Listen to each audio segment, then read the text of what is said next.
This is going to be a hands-on exercise for developing work points. I've been using this exercise for many years, this part. One of the biggest complaints I always get out of any inventor class is the fact that, hey, my parts don't look like that particular part. I really have to stress, you have to step back and kind of look at it abstractly. Remember the pictures they used to show at the mall? You had to cover one eye and kind of squint and kind of see the space shuttle or something crazy like that. Same kind of thing here. I want you to step back and not look at the part, but look at the action. Watch what I'm doing and think about how this could potentially apply to your part. Especially these work features, they're very important. There's going to come a time when you can't create a work plane, so you have to create a work axis. You can't create a work axis, you need to create a work point. So try to think of this in relationship to how you do your job. Let's get started. So the first thing I'd like you to notice is I like to look at the sketch. If you don't have a 3D controller, you can hold down F4. It's a quick way to rotate around, or we can use our view cube. Remember from different ways to maneuver in Inventor early on. So kind of maneuver it around so we can see this bottom edge here. We're gonna come up to the work point under work features up here at the top. And we come down here and we find the center point. You have to move back and forth, and you can see center point at the top line. Make sure you get the top one here. You can kind of see when I get that midpoint there. I'm going to say work plane. I'm going to click on that new point we just created. I'm going to click on the bottom face.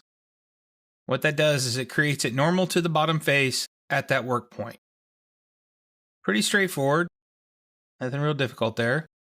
I'm going to come up. I'm going to say create a new 2D sketch on that point. And if it does this to you, it does it to me sometimes. It looked at the bottom. I don't want to look at the bottom. I want to look at the top. So I rotate around. Then I hit F5 to slice my graphics. Basically, lets us look through the middle of our part. I'm going to create a circle on our work point. And you can kind of zoom in here, make sure we can see it really well. See how it kind of snaps to that line or the center of that line or that work point. So now we have our circle there, snap to it. And we can adjust size of it by giving it a dimension, say 25 millimeters. So you end up with something like this. We hit finish sketch. We go to extrude.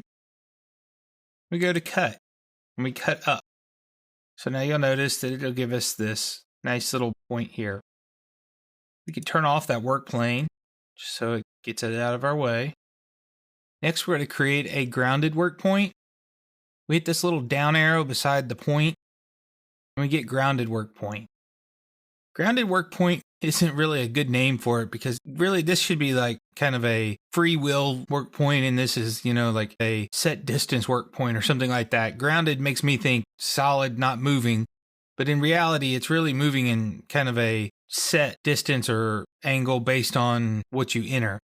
So to me, it's very confusing nomenclature there. The grounded work point is the one you actually type in and enter distances on. I'll expand out my origin, hit the grounded there, and I'll hit the center point. And that's basically our base point.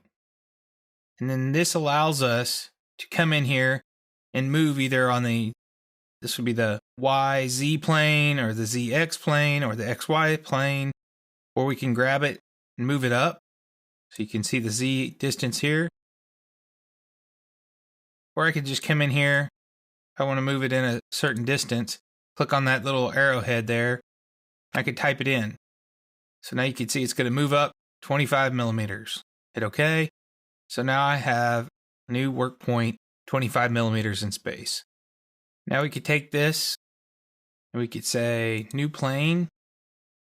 I can use that flat surface we just created to do it. Say new 2D sketch on that. So next we're going to come up. We're going to create a circle. We do 18 millimeters. Should end up with something that looks like this. Say finish sketch. I'm going to go ahead and turn off my work plane so we can see everything. Say extrude. I'm going to change it to 2 next. Hit OK. So you should end up with something like this. We can even come back and say, hey, we don't really like that, and edit our extrusion 3 here. We hit more. So we're going to set it to about 5 degrees. We're going to hit OK. Now we have our little plastic part here. Should look something like this, and it gives us a way to see how to use points. I also created a hands-on 2 so that you should see what it looks like when it's done, just to give you kind of an example.